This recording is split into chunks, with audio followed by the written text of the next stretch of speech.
In imaginative composition writing, we look at communication, and we also look at originality. Your composition must be original. The examiner asks himself two questions. Does the candidate communicate, first and foremost? And two, what is the level of communication? Now, I'll use this analogy. As a teacher who teaches English, students would come, and a student may come to the office with their book and they want it to be marked. So some students can barely express themselves in English. So they will just place the book on the table and becomes a staring contest where I'm staring at them and they're staring at me, and they can't say anything. They're so scared to speak, and besides, they don't even have the language. They don't even have the words to use for some reason. So no communication at all. Then there are those that will come and place the book on the table, look at you and say, "Teacher, my book," meaning have a look at my book, mark it, and probably give me some remedial lesson or tuition concerning what I've written. Others will come and just command and say, "Mark my book, mark my book." I say those are children of maybe army officers or policemen, so they give orders. And then there are those that actually communicate effectively.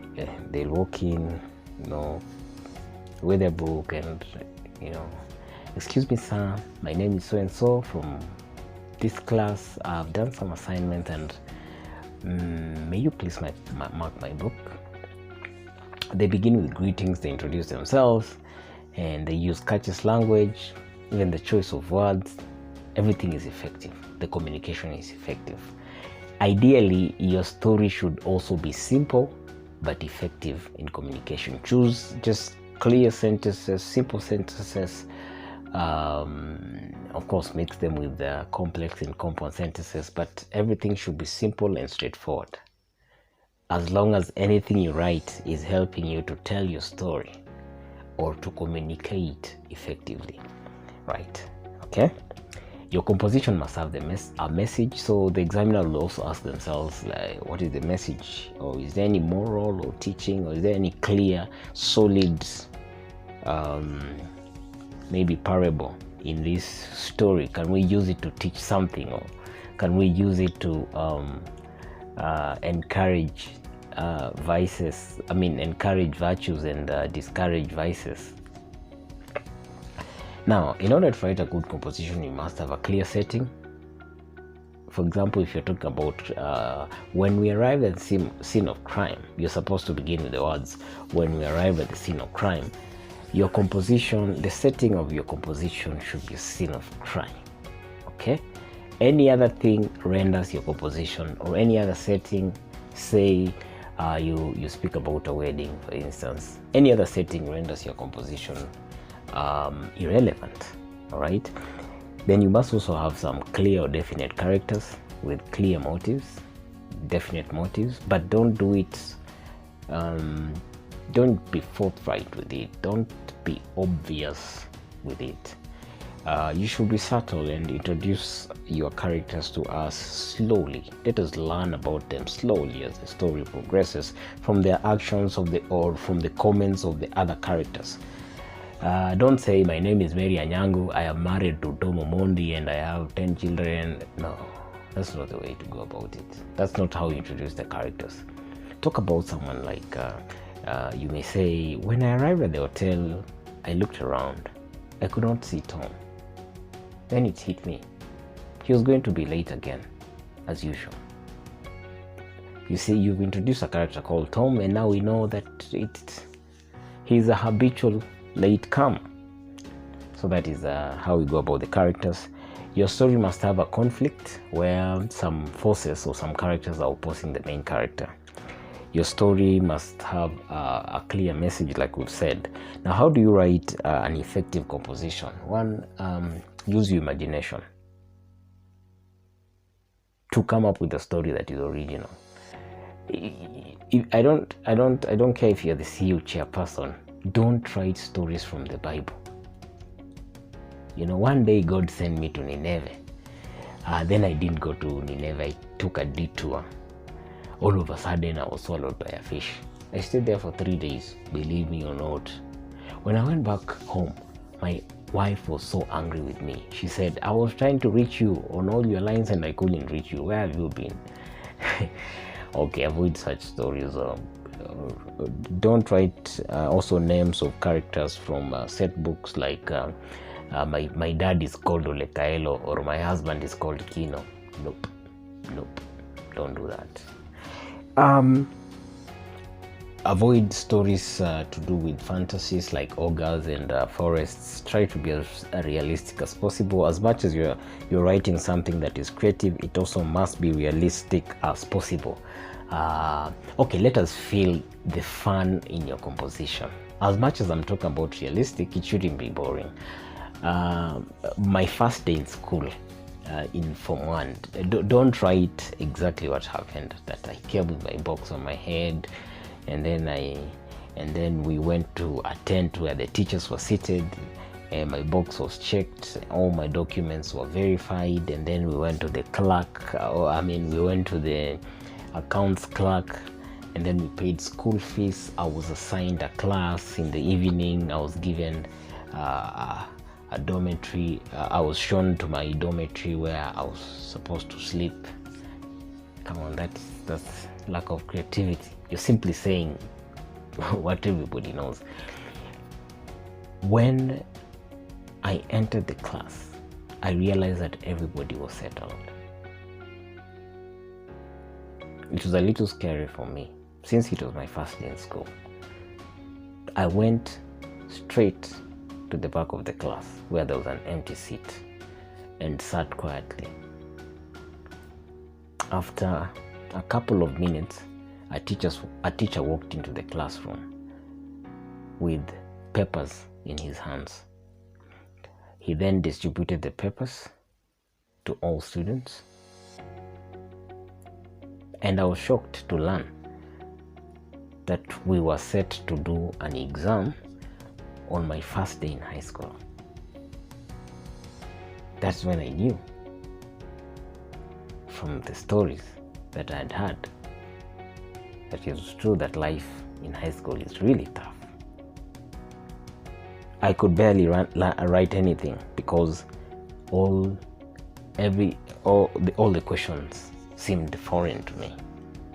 Needless to say, since it was my first day in school. After fumbling for about an hour or so, we collected the papers. Then I had time to look at my deskmate, who looked a bit older than I. Then I asked him, "What is your name?" "Boge," he responded. "And are you also in Form 1? With a puzzled look, he told me, "This is not a Form 1 class. This is Form 4 Red." Look at that composition. At least that composition has a bit of creativity and a bit of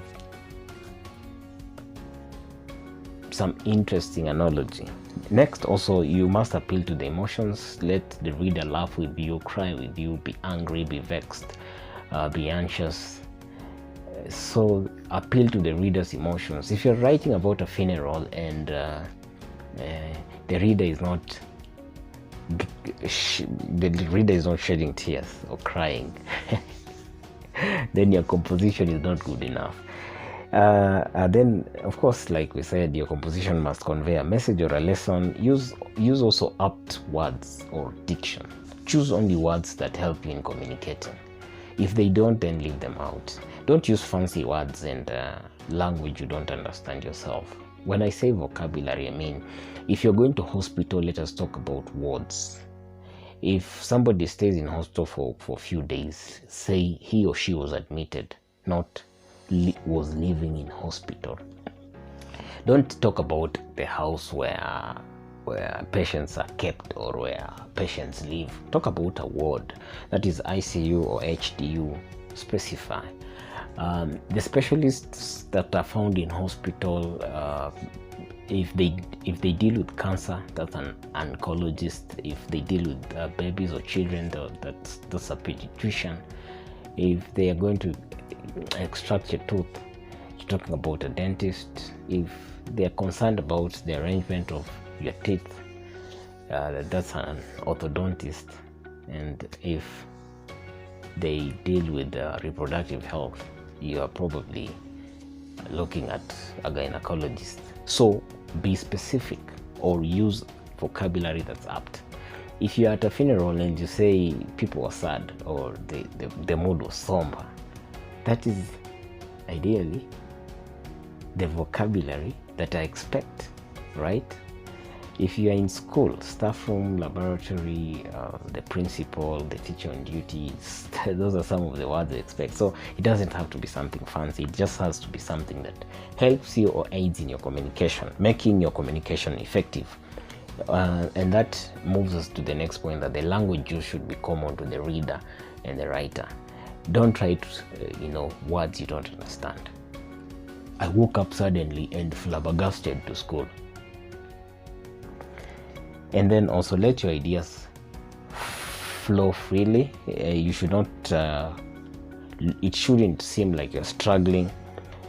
Exhibit maturity in your writing. That means please don't write about sexual innuendos or getting drunk or orgies and anything that praises vices is discouraged. Use irony, flashback, dialogue, or direct speech, twists and turns that help to create suspense in your composition. And always drop the bombshell at the end. All right, so when you're writing, let us be surprised or shocked by an event that happens at the end. For instance, you can begin your story happy and end sad. You are dating the love of your life. Then the last paragraph, we realize that this man is married to somebody else.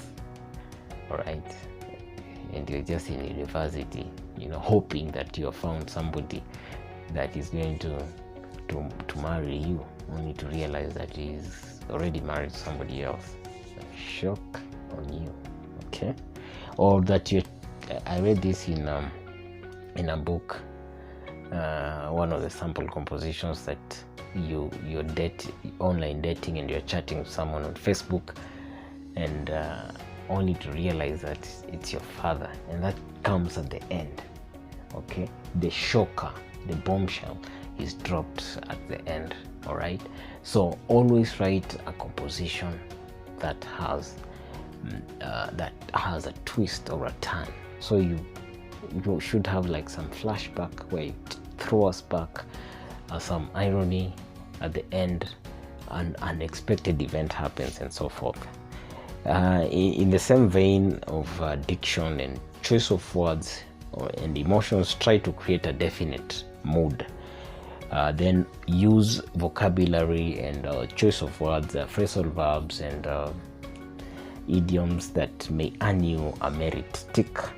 Then your essay should leave a long-lasting impression, should have an impact on the reader. And then avoid errors that affect communication. I'm talking about subject-verb agreement, spelling, paragraphing, omissions, or obscurity or vagueness, and all those sorts of errors and mistakes. Once you avoid those, you're lucky. A title is not necessary for your composition. We only care about how effectively your composition communicates. Then your composition should not be too long. Don't write a long composition. No examiner wants a long composition. Take it from me. Everybody's trying to mark short, interesting compositions and just go home. So my advice is just use 2 pages of your KCSE booklet. That's my advice. I'm telling you for free that, okay, maybe not for free, but No examiner enjoys marking a composition that is too long. So those are just some of the tips. In the next video, I'll read for you a sample composition, so look out for that. Please subscribe to my YouTube channel if you want more of this stuff.